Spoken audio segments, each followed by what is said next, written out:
Hi everyone, and thanks for watching Science at Home. I'm Denise Rutherford, and I've worked for 3M for 30 years. I'm currently responsible for helping 3M connect with our communities, but when I first started, I was a research chemist. Today, I get to show you an experiment that demonstrates the famous Bernoulli Principle.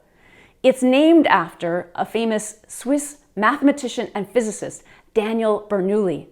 He developed it back in 1738.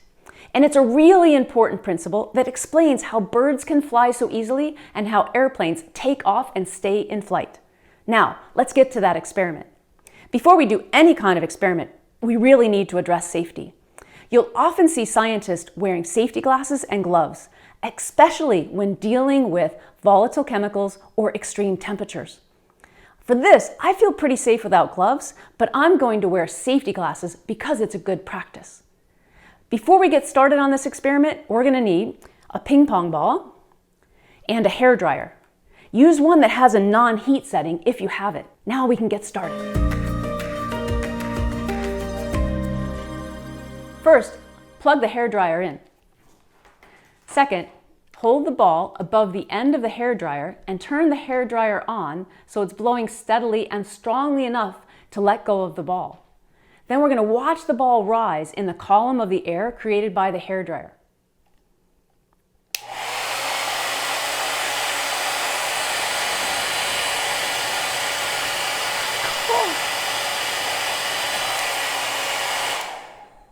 Now we're going to go ahead and turn the hairdryer so the ball is floating at an angle instead of straight up and down. Test out for yourself how far you can tilt it over before the ball falls out of the stream of air.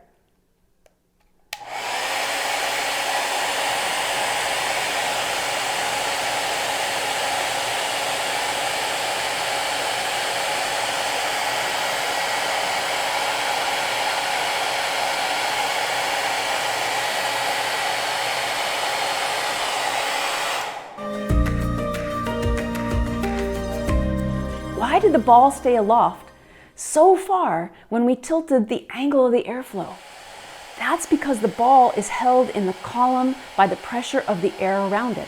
The Bernoulli Principle is about something called fluid dynamics. It tells us that moving fluids like gases or liquids have lower pressure than fluids that are not moving. So when you turn the hairdryer on, you're creating a column of moving air which has a lower pressure than the air around it. And this holds the ball inside that column of air. Now that you know how the Bernoulli Principle works, let's have some fun with it.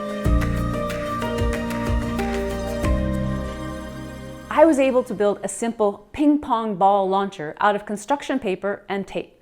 If you're going to try this at home, you should probably go get your parents' permission. And for this part, you're going to need a few extra supplies. So you're going to need 3 sheets of construction paper or cardstock. We're going to need some tape, a stapler, and some scissors. And you're still going to need that ping pong ball and the hairdryer. So to get started, we're going to take one of the pieces of construction paper and fold it up to make a tube. Make sure that it's big enough that the ping pong ball can go through it very easily. We're going to staple it closed, just like that. And I already took a second one, and I've got the second one ready here. But before I put them together, I'm going to cut a small hole about in the middle of this one. And I want that hole to be big enough that the ping pong ball is going to be able to pass through it from the side.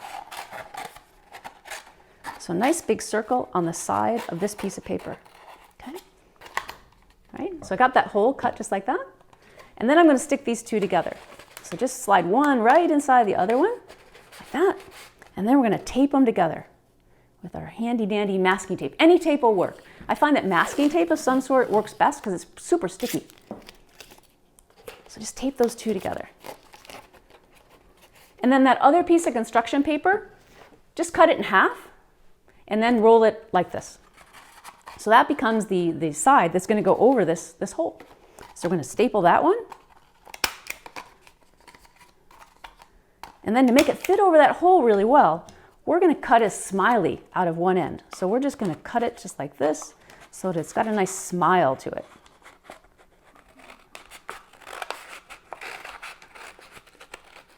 Okay, and then that, you see, is going to fit right on the side of our tube, and we're going to tape it down. Now I'm not going to waste your time because this part takes a little while, but when you tape it down, make sure you got it good and firm, that you can see all the way through, and that there's no way that air can get out from around this. So when you get done, it should look like this. You can see that? And what we're going to do is we're going to tape this to the table, because I learned the hard way, if you don't tape it down, it's going to go flying across the table when you turn the hairdryer on. So let me go ahead and get it taped down, and I'll be right back. Okay, now you can see that I've got my ping pong ball launcher all taped down. I've got it taped at this end, I've got it taped here. I'm going to put the hairdryer on this end, blow that air, and that's going to create a low pressure airflow inside this longer tube. It's going to pull this ping pong ball right into the side. So let's see what happens.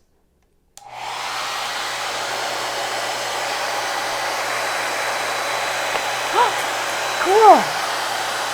You see that? I could do this all day.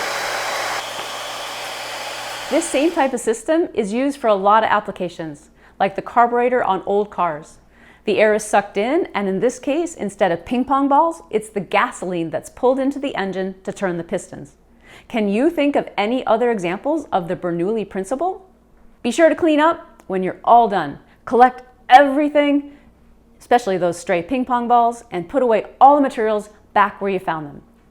Thanks so much for watching. I'm Denise Rutherford, and I hope you check out some more Science at Home videos from 3M.